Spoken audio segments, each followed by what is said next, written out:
Good morning. Welcome back to Homeland Security. The topic for this week is preemptive strategies in Homeland Security, which really can be boiled down to one thing, and that would be the Bush Doctrine, which came into being after 9/11. President Bush discussed it in several speeches after that event and was published as part of the National Security Doctrine in 2002. Basically, it lays out the guidelines in which the United States would use force against terrorist organizations. And it really does focus on this whole concept of preemption. The important thing to remember there is preemption requires, and when I say requires, I mean through historical and international convention, preemptive force requires the existence of an imminent threat, something that is poised to do damage to you or your nation immediately. Traditionally, this has been massed armies on a border, military buildups, small-scale attacks, that type of imminent threat. The big change the Bush Doctrine makes is that it states that the imminent threat to the United States is in fact secret and not visible. In other words, we can't see formations of troops on the border. We cannot see movements of naval vessels. We cannot see traditional types of military buildup because by their nature, terrorists are secretive. So we assume the existence of an imminent threat. And through that imminent threat, it justifies our use of military force. And we used this both in Afghanistan and to justify the invasion of Iraq in 2003. There's a lot of historical precedent to this. It's just applied in a different way. So we'll come back to preemption in a minute. The Bush Doctrine really focuses on what President Bush called the nexus of radicalization and technology. In that part of this assumed imminent threat is the fact that there are radical organizations, unlike anything else we've seen throughout history, that have an unprecedented access to technology. And when he says technology, what he actually means is weapons of mass destruction, specifically chemical weapons, biological weapons, and nuclear weapons. So this threat, this combination of those two factors creates a situation, creates an imminent threat to the United States that is unlike anything that we have faced before. And that in some ways is probably valid, though the past decade of history has shown that the concern about weapons of mass destruction may be somewhat overplayed. And in reality, terrorists prefer a much simpler method of attack. And if you look at the past 11 or 12 years, you'll see that very much to be the case. But it is valid in saying that the threat environment faced by the United States was changed very much recently. And the Bush Doctrine was devised to counter that as best as possible. The doctrine talks about three very specific threat agents, terrorist organizations with global reach. Terrorism is not new. It has existed for centuries. Even terrorism that threatens the United States is not new. However, 9/11 was the first time that a relatively small organization such as Al-Qaeda could extend a global reach into the United States, leaving behind attacks on a regional or local level, which is typically what terrorist organizations strive for. So it was a change in tactics. It was a change in reach. So that has definitely been a concern moving forward. The second threat agent was weak nations that harbor these organizations. And really, when President Bush says weak nations that harbor these organizations, he's looking straight at Afghanistan.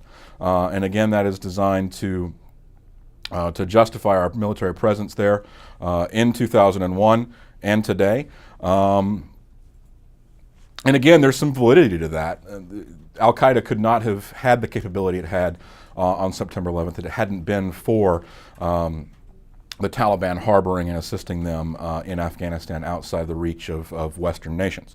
And the third threat agent is the rogue states. And again, he's looking primarily at Iran and North Korea when he says that. So And those continue to be issues for us today and will be geopolitical issues for years and decades to come. The Bush Doctrine makes two key assumptions, and one we've already talked about, and that is the existence of an imminent threat that we may not be able to immediately see, a new type of imminent threat. And again, that word imminent was used very deliberately because it plays back through historical and international precedent, which justifies the use of military force. But at the same time, it's an accurate assumption. So that's the first key assumption. The second assumption, and this is, they definitely fit together, is that the concept of deterrence will not be effective on these terrorist organizations or on these rogue states. And that's definitely true. Terrorist organizations have already engaged and elected to engage in an asymmetrical warfare situation. They understand that their target, in this case the United States, has greater military, economic, political power than they do. They are small, the United States is large. But this is the fight that they chose to engage in. They understand that there are weak spots in any civilization, including the United States, and that can be exploited through selective attacks. And they're trying to utilize those weaknesses to strike at us effectively. The counter to that being is that they have to remain hidden. Otherwise, the larger power, the United States, can bring to bear their military and judicial capabilities and effectively nullify that threat. So it's an asymmetrical situation, and no, deterrence is not effective. So the United States sits here with one of the most capable militaries in the world. It would be absolutely no problem for that military to engage a small terrorist organization if they know where they are. So secrecy is the key there. And believe me, the Al-Qaedas of the world understand that. They understand that the United States can crush them militarily without any problem whatsoever. So even under that threat, they are not deterred from attacking us or our interests. So clearly deterrence does not work on the terrorist organization. That's kind of obvious. Now, the Bush Doctrine also states that deterrence won't work against rogue nations, specifically North Korea or Iran. And I don't necessarily agree with that assumption all the time, and I think history has carried that out. The difference between a rogue nation, or any nation, and a terrorist organization is the idea of constituents. The United States lawmakers and policymakers have the population of the United States to concern themselves with. And they have a responsibility to encourage the well-being of that population, and that includes making policy decisions that don't put their population at risk. Terrorist organizations don't have this concern. They don't have a constituent population that they are worried about providing services for and looking after the welfare of. So deterrence is not effective there because terrorist organizations have nothing to lose. They're just constituted of people who are willing to fight. But nations, even rogue nations, have national interests to look out for, and that can be played upon. And we can look back since the Bush Doctrine went into effect and see how some pressures, political, economic, and even threat of military action, have had an effect on North Korea and Iran. So it is possible to say there that deterrence can provide pressure there. So the Bush Doctrine is definitely correct when it says that deterrence isn't going to be effective against a terrorist organization, but there may still be some effectiveness of deterrence against nations, even ones that are declared as rogue nations. Last point I want to make in this video is the difference between preemptive war and preventive war. The Bush Doctrine focuses on a preemptive doctrine, okay? And that is where hostilities are initiated because of incontrovertible evidence that an attack is imminent, okay? That there is an immediate threat to us, and therefore we go forth and start military action, even if we shoot first, if you will. That is the concept of a preemptive war. A preventive war is one in which a nation initiates hostilities, starts an attack, because they look at the political situation, they look at the military situation, and they say, yes, a war is coming. It might happen in 6 months, it might happen in a year, it might happen in 3 years. So a military conflict is coming, and right now we have a significant advantage, be that economic, be that military, positional, whatever, and we're going to exploit that advantage now. In other words, we're going to strike while we're strong before the enemy can build up to match us, okay? And the classic example of preventive war is the Japanese attack on Pearl Harbor in 1941, which brought the United States into World War II. The Japanese had been expanding throughout the Pacific for 2 decades prior to World War II, and the United States was doing the same thing. We were expanding our reach into the Pacific, and the way the Japanese imperial government looked at this, they saw an inevitable conflict coming between Japan and the United States over the Pacific. So they made the decision, the military decision, and looked and said, you know what, right now our military is strong, our Navy is strong and capable. The United States is weak in the Pacific, and we can strike them in one blow and cripple their capability to project power into our region of the world. That was the whole point of Pearl Harbor.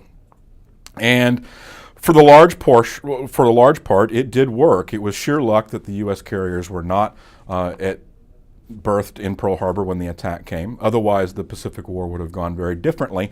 And it did rock the United States back on its heels for about 6 months before they were able to really get into the fight in mid-42. So that is the concept of preventive war. There was no imminent threat of the United States attacking Japan, but Japan saw an opportunity to cripple the United States in the upcoming conflict at that point of time. So the key there is preventive war looks just like just outright aggression, which in a way it is, okay? So we have preventive war example would be Pearl Harbor in 41. Preemptive war would be Iraq in 2003. Now we can go back and say with the benefit of 11 years of hindsight that there actually were no weapons of mass destruction in Iraq, and there was no link between Saddam Hussein's regime and Al-Qaeda and the 9/11 hijackers. But at the time, the available intelligence that was being used to make these decisions indicated that both those conditions existed, that there were weapons of mass destruction, and there were at least tenuous links between Hussein and Al-Qaeda, and therefore there was an imminent threat to the security of the United States, which justified the invasion. Any further discussion on that is political and outside the scope of this class, but that is given the knowledge that was available to policymakers and decision makers in 2002 and 2003, it looked like a preemptive action that an attack would originate on us using specific weapons from Iraq. So that's preemptive. Now that's not to say that the U.S. has never thought about a preventive war. When the Cold War broke out after World War II and it became clear that the Soviet Union and the United States were going to be at odds for decades to come, you'll read one of the last slides in the slide deck. The commandant of the U.S. Air Force War College basically advocated preventive war using nuclear weapons on the Soviet Union because at that time we had a significant nuclear capability by 1949. We'd actually already dropped 2 in anger only 4 years before. And the Soviet Union was just getting started with their nuclear program. So he advocated using nukes on the Soviets in 49 with the understanding that a conflict was coming, and he was certainly correct. The Cold War lasted 30 plus years. So it's been advocated before. Now, he was quickly shouted down by Congress and then dismissed from his command, but that is not a new concept for any nation, the concept of preventive war. So that's all I've got for you right now. Be sure that you know the differences between preemptive and preventive war. Understand the limitations in the Bush Doctrine, understand where it came from and the context in which it was created. And as always, if you've got any questions, let me know. Have a great week.